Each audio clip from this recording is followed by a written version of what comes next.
Welcome to episode 276 of the Brainy Business, Understanding the Psychology of Why People Buy.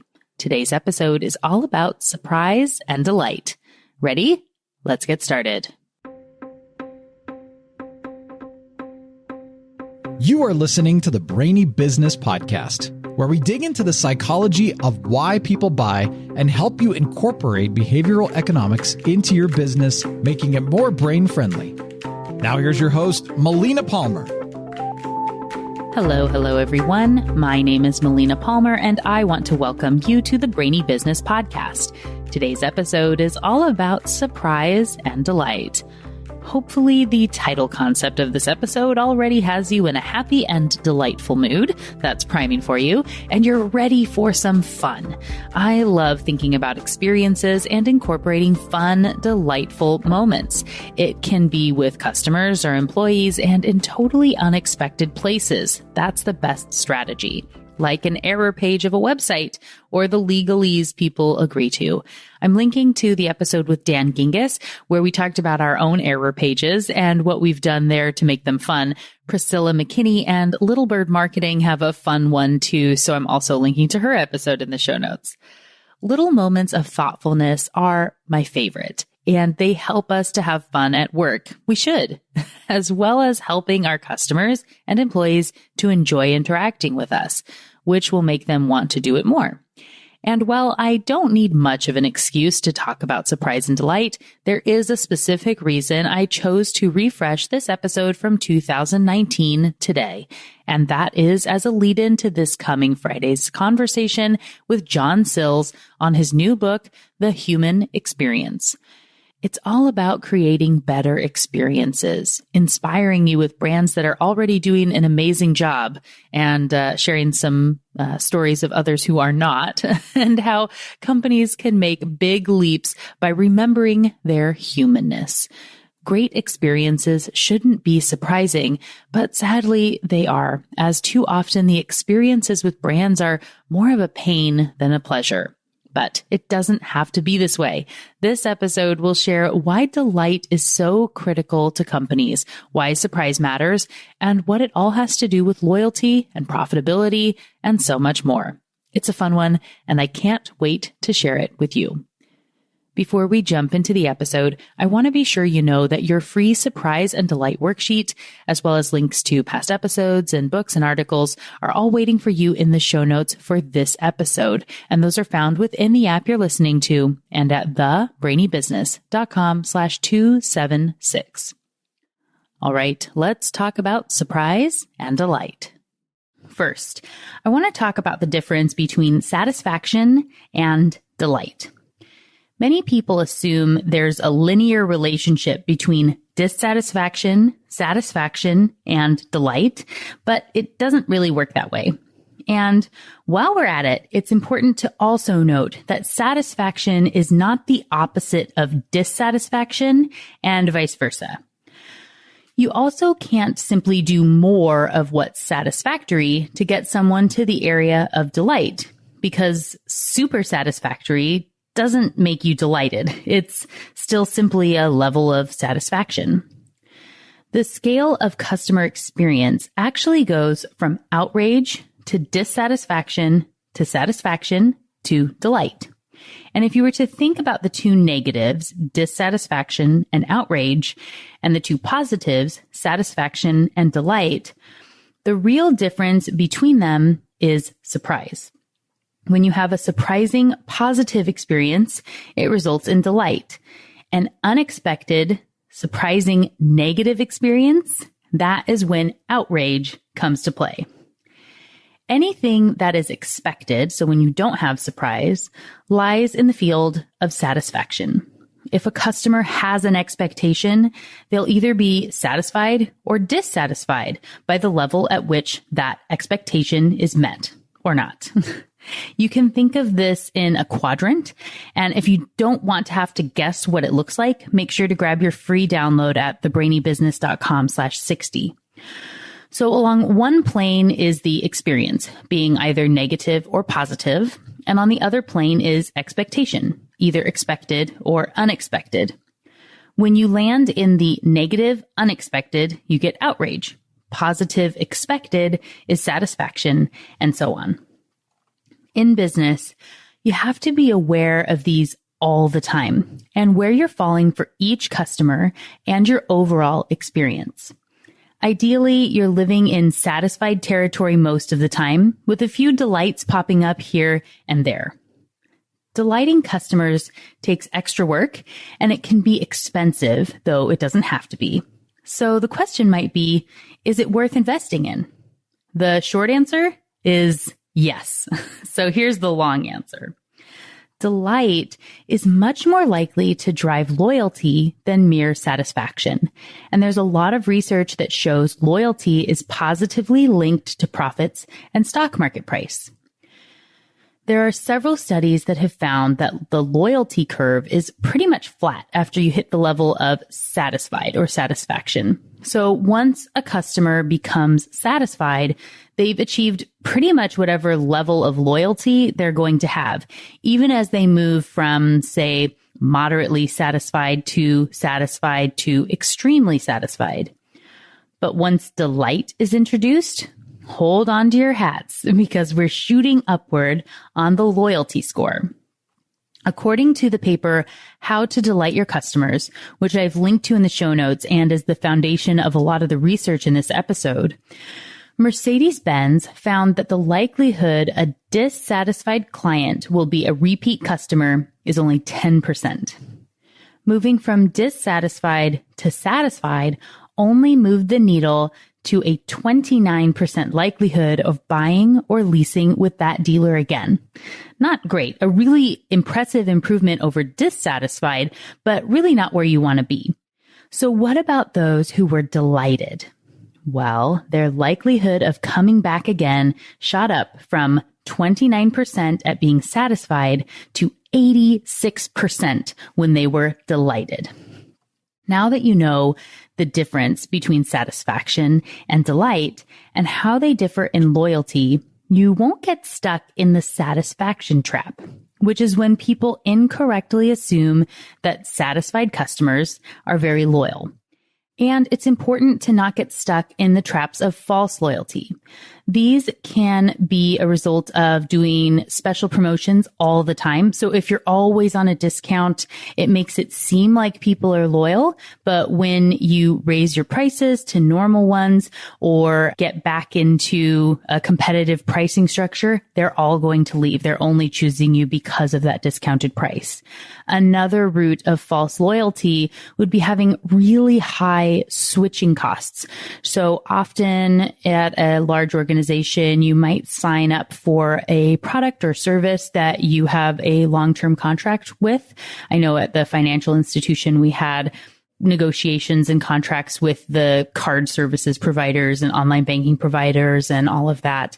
And they might be for 2, 3, or 5 year terms. And they have very expensive costs to break those contracts, sometimes as much as, $500,000 or $1 million to break a contract. And so that's not loyalty, the reason that the organization is sticking with you. Or it might even be that if you were to undertake a project to switch, that it would cost a lot of money to switch to a new vendor and do all of this other work. And that might feel like loyalty for the business, but on the side of the organization that's buying from them, it's just because you feel like you're stuck and you don't actually like using them. And that's not real loyalty. That's not what you want to build in your business. In contrast to those, real loyalty is rooted in customer delight. In addition, delightful experiences are much more likely to hit the emotional center of the brain, which, as you know from episode 48 on memory biases, that they're much more likely to be remembered when they're emotional. But remember that this holds true for the mirror of delight as well, which is outrage. This is why negative surprises can be held in a customer's memory bank for what feels like eternity. So, be careful when using surprise and make sure it's associated with positive experiences. You may be wondering now, What is all that loyalty worth anyway? Does it really make that big of a difference? Well, one heavily cited study estimates that a 5% increase in loyalty from customers can increase profit anywhere from, are you ready for this? 25 to 85%. So a 5% increase in loyalty can increase your profit by as much as 85%. Whew, that's worth it, right? This could be because loyal customers buy more stuff more frequently. Or it could be because they talk about you a lot and word of mouth is great for business. A J.D. Power study found that while only 45% of satisfied customers would tell others about a company, 61% of delighted customers say they will. Some of them may share on social media or buy gifts for friends. This has been quantified to show that delighted and loyal customers can have a lifetime value equal to 11 regular customers, which is not too shabby. Whatever the reason behind it, loyalty is huge for businesses and delight is a big key to earning it. But don't worry, loyalty isn't the only awesome thing to come out of delighting customers. It can also result in lower costs in advertising, branding, and acquisition, as well as higher revenues per transaction per customer, lower defection rates, plus an increase in brand equity and an ability to withstand innovations by competitors that could drive a company with merely satisfied customers out of business. So, I'm guessing I've sold you on the benefits of surprising and delighting customers. But before we get into the examples, I want to make sure you know about some of the pitfalls and common mistakes that businesses can make in the area of trying to surprise and delight. The biggest issue is that there's no standard scale for measuring delight. There are some common words people might use in research studies, interviews, or when posting on social media, like exhilarated or thrilled. You could also ask for a time when someone was delighted, or if they had ever been delighted by their experience.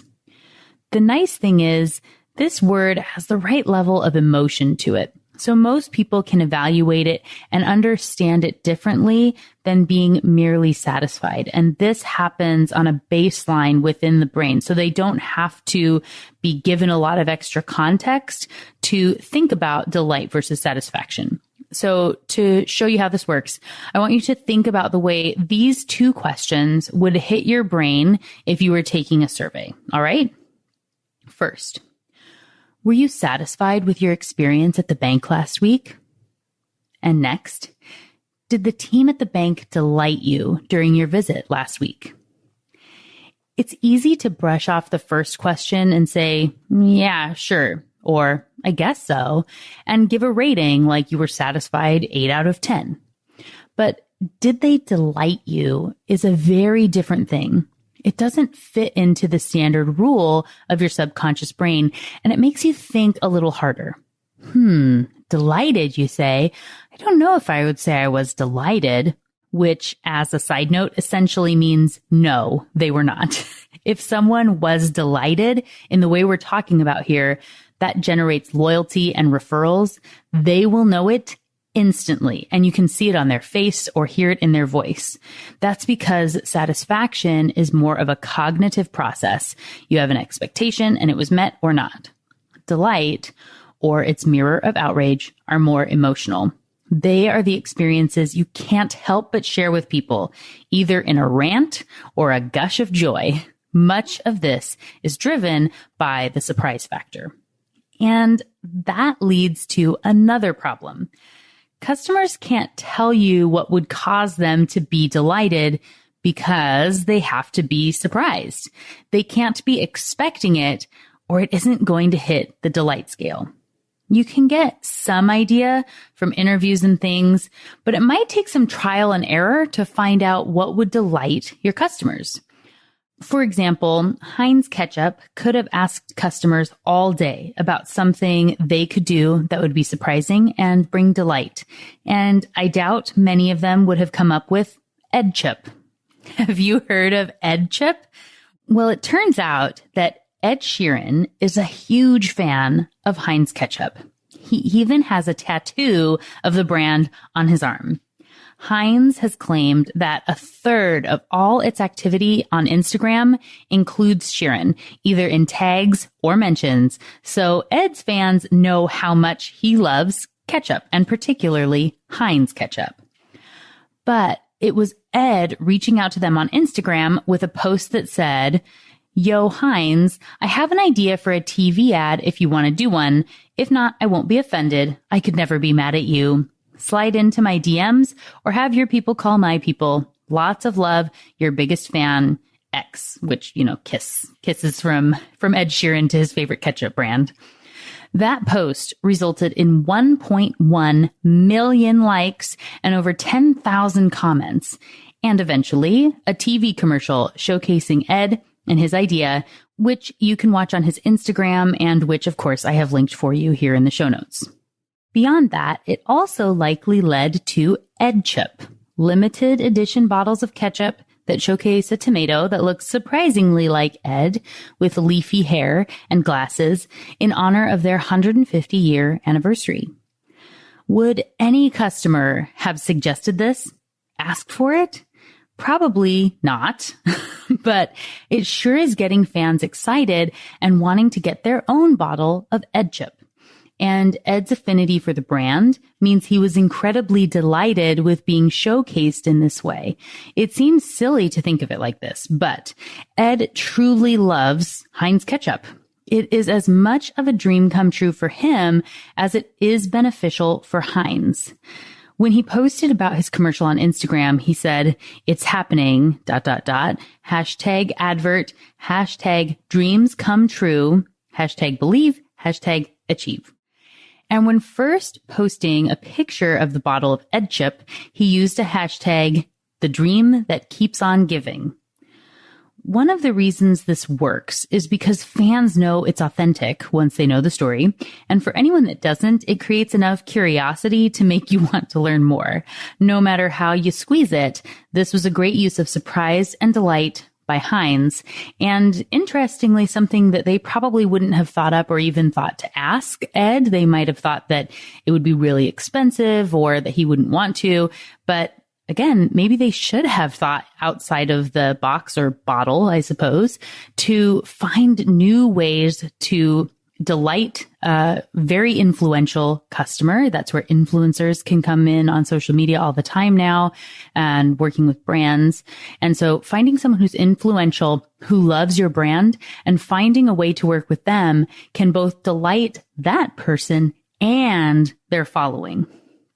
As I said, consumers can't be expected to let you know what will delight them because at its core, they can't be expecting them. Several researchers have recommended asking these questions to get at the core of delight that would otherwise be hidden. You could ask, which associations does the customer make when using the product? Which problem, defects, complaints does the customer associate with the product's use? Which criteria does the customer take into consideration when buying the product? Which new features or services would better meet the expectations of the customer? What would the customer change in the product? These can be questions you can ask yourself and your team, that you ask customers, or that you do observational research to find out. See what they complain or rave about on social media, for example. Clearly, finding ways to delight can get expensive, even if you aren't hiring Ed Sheeran to be the star of your commercial and bottle. But you don't want to spend too much so that it becomes a bad investment. This is another time where it's very important to make sure you know your numbers so you can say for sure in advance it's worth the money you spend. The point of delighting is to increase loyalty and profits. You don't want to send out lavish surprise and delight gifts on a purchase that costs 1/10 of the value of the item being sent out regularly. It's not sustainable, so it's just a waste of money. The next pitfall is the peril of ever-changing expectations. You see, if your delights come standard, then they become expected. And essentially, you just raise the level of what your customers expect. Remember, surprise is key to delight. Once the element of surprise is gone, you're left with customers that are much more expensive to maintain at the satisfied level. Continually increasing expectations are a great way to price yourself out of being competitive. I know the thought or question of fairness is probably coming up for you right now. The worry that people will complain if someone else got something and they didn't. As with so many other areas of business, this is a framing issue. Let people know this response. The gift they're getting is a special circumstance to thank them for doing something out of the ordinary. This can build anticipation for others who want to get something special too, which is a good thing as it releases dopamine. If you remember, the dopamine release doubled when there was a 50-50 chance of the rat getting a treat versus a 100% chance of getting a treat. Increased dopamine in connection with your brand is a positive thing. So know that anticipation and surprise go hand in hand. And fair does not mean everyone gets the same thing every single time. The last pitfall to be aware of is assuming everyone has the same expectation. Different markets and types of customers will have different expectations, and what would be delightful to one person is merely satisfactory for someone else. This is building upon that last point, that you can't be equal for everyone because that wouldn't be delightful. Someone who has been a customer of yours for a decade will have a different level of expectation than someone who's trying your business for the first time. Zappos is known for upgrading people to free overnight shipping on first-time orders. So you expect to get your shoes in, say, 3 days, and they show up on your doorstep the next morning. I've actually had an experience where we ordered a pair of shoes at around 8 p.m. and they arrived before noon the next day. It was crazy and surprising, and it came at no extra cost. We were surprised and delighted and told people about it and remember it to this day. I've since ordered other things from Zappos, and often they arrive sooner than the expected delivery date, but not always. As a returning customer, I know this is a possibility, but I wouldn't be mad if the shoes didn't arrive before the expected date. Zappos is doing a good job of having a policy of making it a point to do a surprise upgrade on nearly all first-time orders and to upgrade other orders when they can. Having a great first encounter helps set the relationship off on a good start, and having a dose of delight every now and then keeps customers happy. Note, this would not have the same effect if they upgraded the shipping during the ordering process. It's nice, sure, but it isn't the big surprise of having the shoes show up on your doorstep unexpectedly.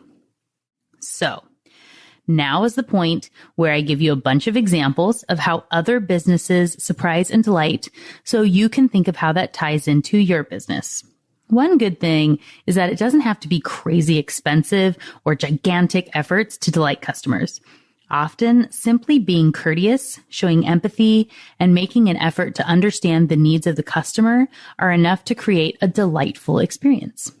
One study found that how employees responded to customer requests, simple courtesy, was the number one cited item that led to unforgettable and memorable experiences.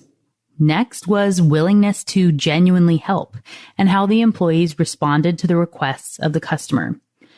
People also mentioned when items were customized or personalized, or when the employee went out of their way to help. This is easily replicable in basically any business, but that means it's also easily copied by competitors and something that can easily become an expectation. Whether it's table stakes or delighting customers, empowering employees to help customers and go the extra mile can make a big difference in loyalty scores and profitability. Take Ritz-Carlton, a company well known for customer service and going above and beyond.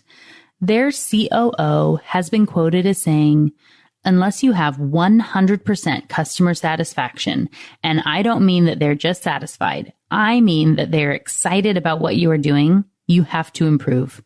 And if you have 100% customer satisfaction, you have to make sure that you listen just in case they change so you can change with them."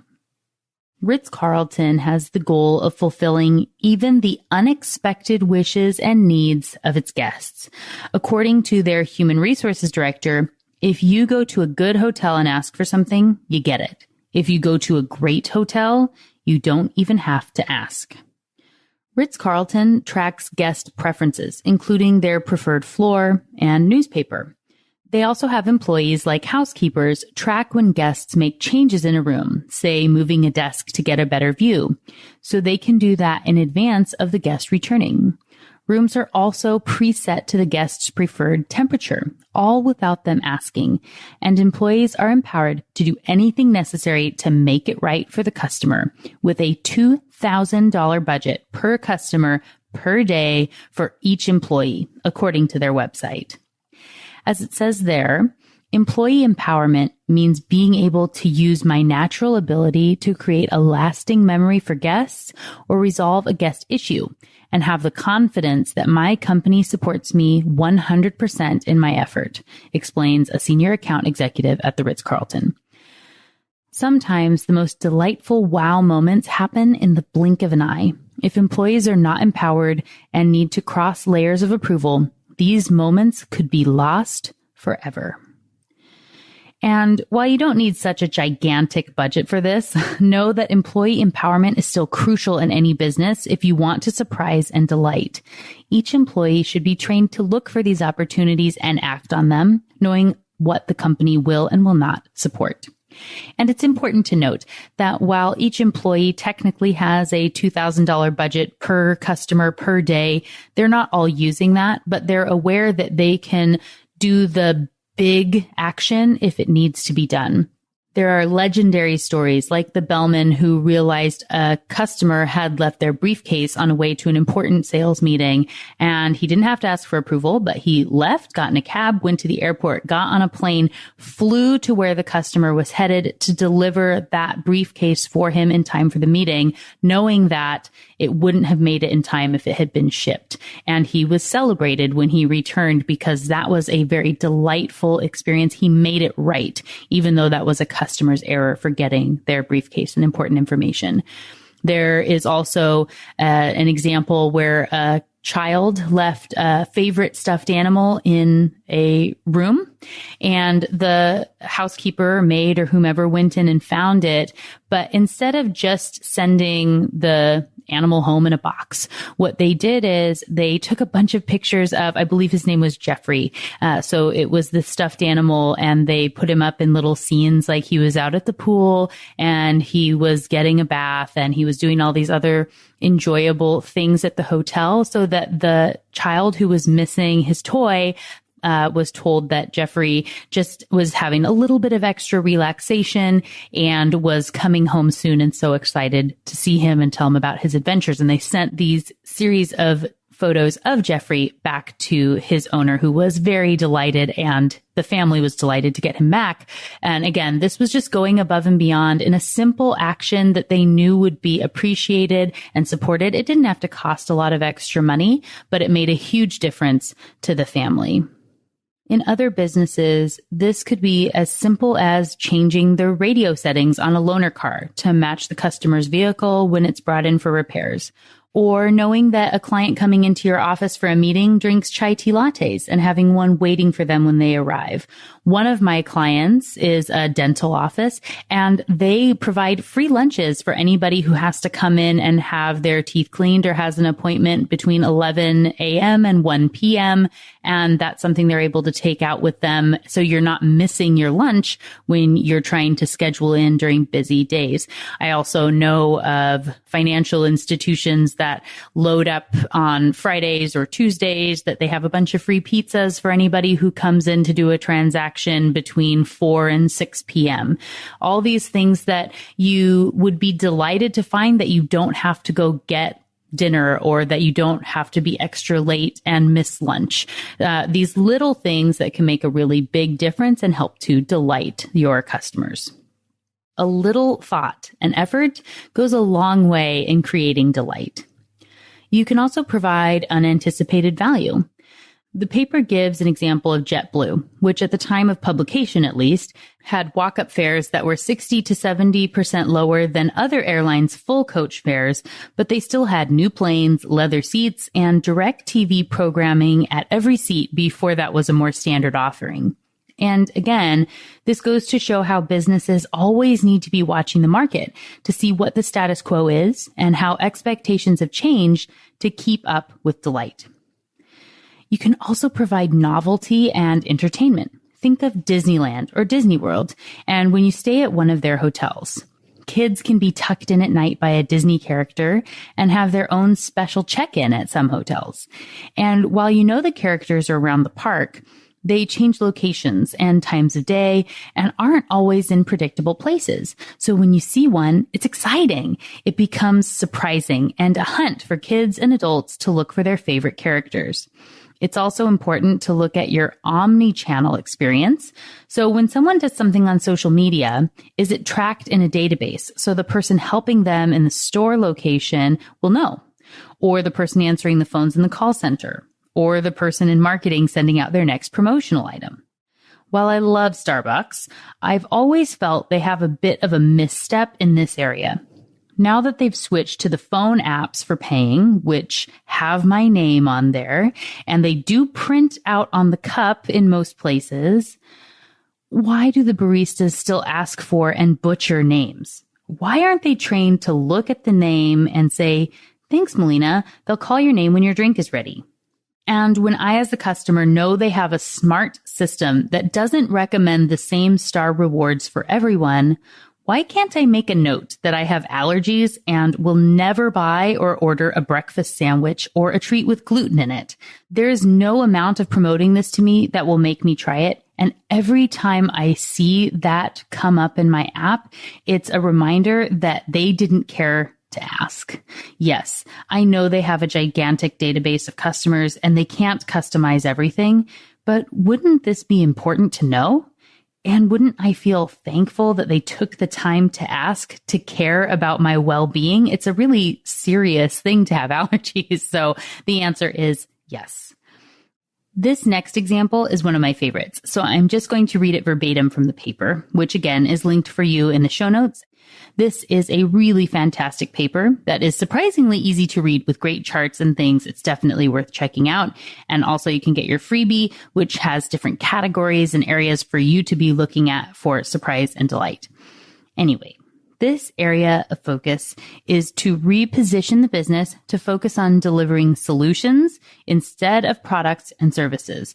And their example is from King Arthur Flour.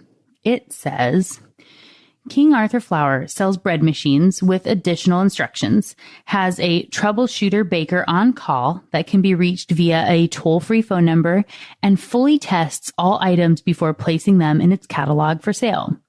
According to its catalog, trust is earned, not given. We earn your trust the hard way by testing products and then testing them again and again. We drop timers, use metal utensils and nonstick pans, run gadgets through the dishwasher for days on end. We actually bake the recipes from the cookbooks we sell. We conduct yeast rise-offs and chocolate tastings, all so that we can stand behind the products in this catalog 100%. Customer delight at King Arthur comes from knowing that products purchased there actually work, as well as the assurance of being able to contact a baker for help. This is so smart. And it's kind of like the Butterball Turkey Hotline, which is live from November 1st through December 24th for those holiday cooking emergencies in the US and Canada. While the tradition started in 1981, they've been growing to meet the needs of home cooks in both English and Spanish. And these days, people can connect with the talk line through social media, live chat, texting, even Amazon Alexa.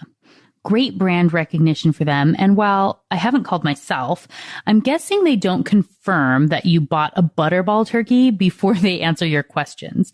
They genuinely want to help anyone who has a turkey cooking emergency to have a great holiday meal. And I bet those people who call and get assistance when they didn't defrost their turkey in time will remember the next time they purchase for a holiday that they want to buy Butterball. There are countless other ways that your company can implement surprise and delight for your customers. Again, they can be extravagant and having advertisements featuring celebrities who love your product, even when it's a pretty mundane one like ketchup, down to just being courteous and kind or sending gifts. I have had people send me small, really nice gifts that I didn't expect or ask for after being a guest on their podcast. I had someone buy me a money plant, which I have in my office. Interestingly, I had bought a friend a money plant a few years ago. She's a money coach. And there are things that you can just get and send to be kind that can make a really big difference and to show that you remember people, that you care about them. But before you run off and just start surprising and delighting at every turn, it's really important to make sure that this is built into the strategy of your business. Again, I talked about those pitfalls, and you don't want to fall victim to those and having either surprises and delights that are costing you more money than they're bringing in, or that aren't in alignment with your overall brand. So here are 7 organizational changes to consider so you can better deliver delight. First, be aware of the need for organizational change to establish delight objectives. This isn't something to just approach willy-nilly. Also, you want to link your customer delight to bottom line benefits, like I said. Look at world-class customer satisfaction criteria. See what your competitors are doing, sure, but also look into diverse areas. Look at Ritz-Carlton. Look and see what Apple's doing, what anyone else may be doing, whether they're in your area or not. Listen to customers to understand what's important to them, even if they're not saying it in a way that they're asking for you to do anything about it. Seeing what people either complain about or rave about, or what they comment on social media, or when they call you, when they're talking with friends, just observing how people engage in conversation. What do they celebrate in other brands, not just yours? That can really help you to see what you could be doing to surprise and delight without them having to explicitly tell you something, which would negate the whole deal. Empower your employees so that they can go the extra mile, which we talked about in that Ritz-Carlton example. Make measurement of customer delight and loyalty a priority. So again, if you're thinking about its bottom line benefits and you want to be increasing that, it's important to increase delight, to increase loyalty, to increase profitability. You need to make sure everyone knows it's important and to make measuring it important. Some companies go as far as linking raises and bonuses to customer satisfaction scores, or again, you might want to look at this as delight scores, or ways that people are interacting with you or where you went above and beyond. For example, Enterprise Rent-A-Car does not allow field managers to get pay raises unless their satisfaction scores are at or above the company average. Again, I would challenge you to look at going beyond satisfaction and moving into delight. And remember, delight is not something you do one-off and hope for the best. It requires time and strategy, but as I've explained in this episode, it is absolutely worth it. It just feels good. People want to do business with you. And if you remember from the episode on reciprocity, when you give a little bit to people, they want to give back. And often that's in referrals, that's in doing more business with you, that's buying from you. For your business, think about what makes sense and aligns with your brand. If you sell candy, for example, maybe you could do a Willy Wonka inspired golden ticket inside a few certain pieces that gives a special prize to purchasers. But resist the temptation to be able to track using codes and things like that, where people have to go redeem the prize. That makes it about you and not about them. Also, if you have customers coming into your location, you could give a bonus to a random purchaser each day. Or if you have a podcast, you can monitor your social media accounts and give people shout outs and link back to them even when they don't ask or expect it. Or you could send a little thank you gift at an unexpected time. And this is advice I give all the time, and it's really important, so I'm going to go ahead and stress it for you here again. If you want to send gifts to all your customers or clients to let them know you appreciate them. So you're going to build it into your strategy that once a year you send a big thank you gift. You may feel inclined to do this in November or December because it's the holidays and everyone does this and everyone expects to get stuff then. So you should not do this. Even big gifts that are sent at this time fall into the just fine category because people are expecting things. If you were to instead send your gifts in March or July, they're much more likely to stand out and be remembered and appreciated. Similarly, people get all sorts of emails and junk mail, to be fair, on their birthdays now or in their birthday month. So that also starts to get ignored. What if you sent something on their half birthday or on their anniversary with you? It would show that you took a little bit of extra time and effort to notice something. Maybe you brought it to their attention. Maybe they didn't realize it was their half birthday today if they don't monitor that sort of thing. And it helps you to break through the clutter. Don't let hurting make you feel like you have to send stuff at the same time as everyone else. That's precisely why you should send something at another time, because no one else is. And wouldn't that be surprising and a delight? I hope you enjoyed this episode on surprise and delight and how you can use it in your business to increase loyalty, engagement, and profits, and to just have more fun. If you work in a space where you get to be thinking of ways to delight others, to help them to have better days, don't you think you and your employees would have more fun if you're thinking about ways to delight people and go the extra mile and just be a step above everybody else? It's just a win-win all the way around. I love this concept. So hopefully you do too. So what got your brain buzzing as you learned about surprise and delight today? For me, I love the importance of expectation and what that does for surprise and delight. It's one of those things that's easy to forget because we believe that we have to be fair in everything that we do. And if we give one person something, we need to give everyone that thing all the time. And sure, sometimes that's true. But so often, if we want a really great experience that people are delighted by, that they can't help but share, that unexpected delight is critical. There are so many recent examples that have been shared on the show that relate to this, but one that I really love is the restaurant looking to encourage people to come in on a traditionally slow night. We've all seen this type of gimmick the way it's typically done. Free breadsticks on Tuesdays or 20% off your order on Wednesdays, first drink free on Thursdays. It's fine and might drive some traffic, but it isn't that exciting. It isn't delightful because it's expected. So, what did this restaurant do that was different? They set it up so that at the end of the meal on this slow day of the week, a dice is brought out with your check and you get to roll it. If it lands on a special number, your entire meal is free. It feels like an amazing opportunity, and it's so exciting for the table. You probably order more because there's a chance it could be free. It's fun, and there's a dopamine release from the anticipation of rolling the die. The different tables might cheer for someone else who wins and be excited about their own chances.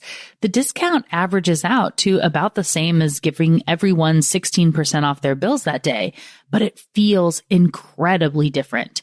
It's delightful and exciting, and I love it. Where can your company be looking for something that's a little different to drive delight? Don't get stuck in the herding mentality of what everyone else is doing or even what you have always done. It's important to take a step back and look around and disassociate from the current experience. This is a place where working with a consultant can be really helpful because they can bring fresh eyes to the situation. If you're interested in working with someone on a project like this, let me know, as I would love to see if we're a fit for each other. Send an email to melina@thebrainybusiness.com to start the conversation. And if you want to dig a little deeper on surprise and delight right now, it has a full chapter in my book, What Your Customer Wants and Can't Tell You. Go ahead and flip to chapter 17 in your copy to solidify your learning on this topic and start to apply it. And of course, don't forget about your free surprise and delight worksheet, as well as related past episodes, books, and articles, all waiting for you in the show notes at thebrainybusiness.com/276. And just like that, episode 276 on surprise and delight is done. Join me Friday for a brand new episode with John Sills to talk about the human experience. It's going to be a lot of fun. You don't want to miss it. Until then, thanks again for listening and learning with me. And remember to be thoughtful. Thank you for listening to the Brainy Business Podcast. Melina offers virtual strategy sessions, workshops, and other services to help businesses be more brain-friendly. For more free resources, visit thebrainybusiness.com.